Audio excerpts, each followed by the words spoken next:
What's cracking? I'm out here in the UK. I'm straight out of Compton tour, man. Much love. And you know you rocking with, man. It's Lil Easy E, and we about that online. So we finna get it cracking, man.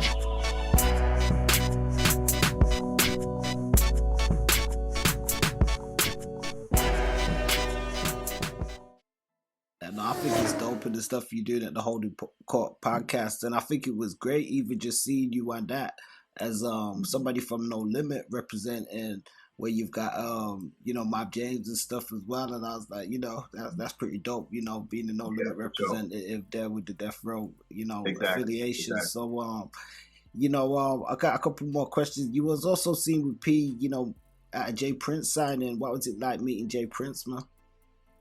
Oh man, I don't know if you had met him before, but no, I hadn't met Jay prior to that, right? So what happened? We were in Atlanta for I can't remember. We were in Atlanta for some type of function, and shout out to Julia Beverly from she had the magazine. She wrote Pimp C's book. So Julia Beverly is a friend of mine. So she hit me and was like, "Hey, you in Atlanta?" I was like, "Yeah." She was like, "Well, I'm with Jay. We over here with his book signing." So I was like, "Oh, okay." So I told P, I said, "Hey," Jay is over at the mall. He was like, "Oh shit, let's go over there. Let's go holler at him." And so we went over there, and that was my first time, formally meeting him. And it was all good. It was all love. Jay is a boss. Jay's the OG. That's old man. You know what I mean? And he received me. You know what I'm saying? Like, he was like, "Hey, man, you family." He was like, No Limit, that's family. So it's whatever you need, let me know.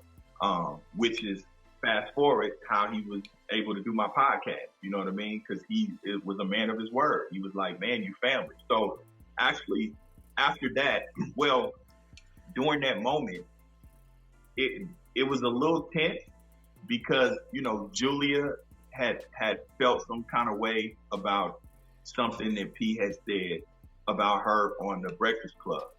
And basically, P wasn't too happy about her mentioning in her book about the Pimp C shit. P is a real respectful dude, so he don't like talking about dead people or people that can't defend themselves. You know what I'm saying? So once Pimp died, it was like, it's really nothing to talk about. You know what I'm saying? So, but I understand what she was trying to do, for her journalistic shit. She was trying to find out the truth. And so she felt some kind of way. Then he said something on Brett. So it was just a bunch of, I felt like, that type of shit. So they kind of had an exchange at Jay Prince's thing. But it was all good, though. It was grown people shit. It wasn't no messy, disrespectful shit. It was grown people exchange of, "Okay, you said this about me." And P was like, "Hey, I said it, I didn't mean no disrespect, but I felt like you were overstepping." You know what I'm saying? So it was all good. It was all love. And so fast forward, Jay had came out to LA, and I was trying to hook up with him, trying to do lunch with him.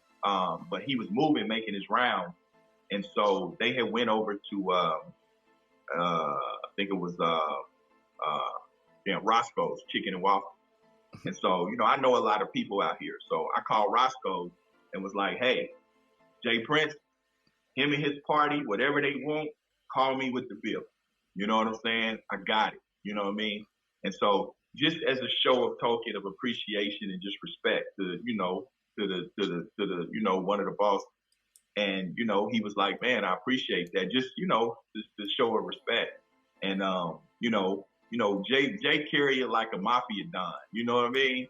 So, when I did the podcast, I reached out and it was like, "Hey, whatever you need, let me know," So that's how that worked out. So I'm really, honored to be able to have, a relationship with, Jay Prince, with Master P, even Ice-T. I had Ice-T come to the podcast. Yeah. And these are people I've looked up to since I was a kid. You know what I'm saying? So to be able to work with them and have them view you as a contemporary, you know what I'm saying?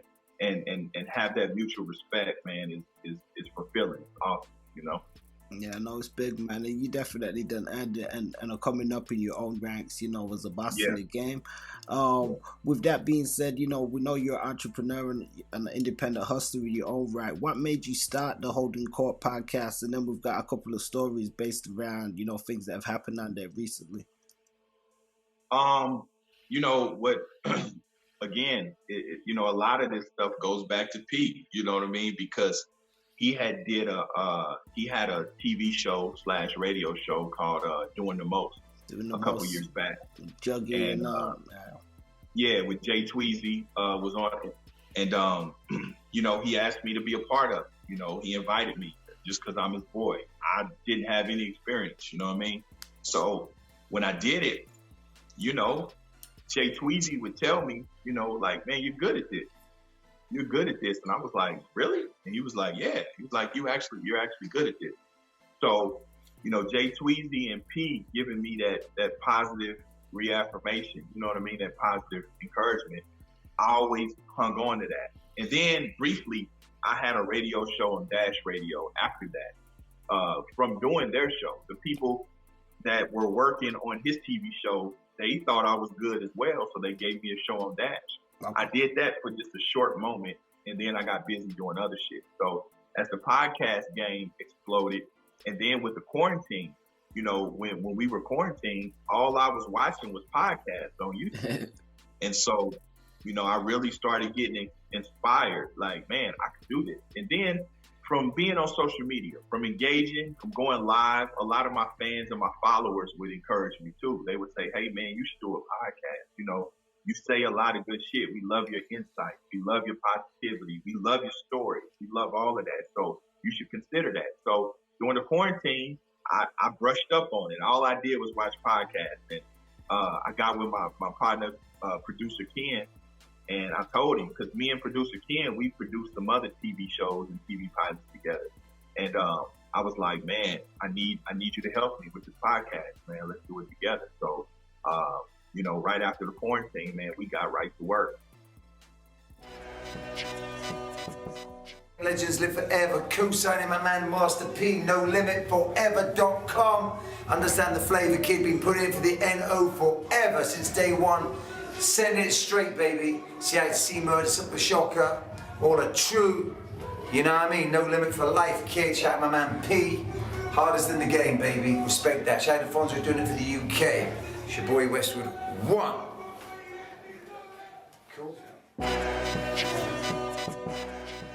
Peace, family. Don't forget to like, share, and subscribe, and check us out on aboutthatonline.com. Don't forget to check us out on Facebook for exclusive playlists and social media for all different types of segments and content.